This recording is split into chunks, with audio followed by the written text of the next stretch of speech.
टेम्पोने कारखान्याच्या भिंतीवर चिरडल्याने तरुण ठार।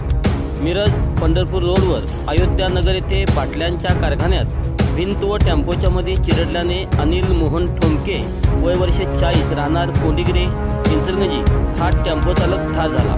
अनिल ठोमके हा बाटल्यांचे भंगार भरण्यासाठी मिरजेत सावली रोडवर तुषार ट्रेडर्स या बाटली कारखान्यात बुधवारी दुपारी टेम्पो घेऊन गेला होता।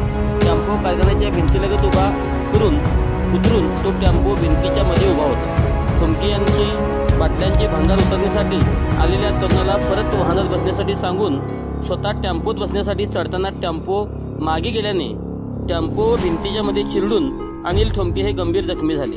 त्यांनी आरडाओरड केल्याने कारखान्याचे मालक तानाजी घारगे यांनी तिथे जाऊन अनिल ठोमके यास बाहेर काढून उपचारासाठी सिव्हिल हॉस्पिटलमध्ये दाखल केले, मात्र उपचारादरम्यान त्यांचा मृत्यू झाला।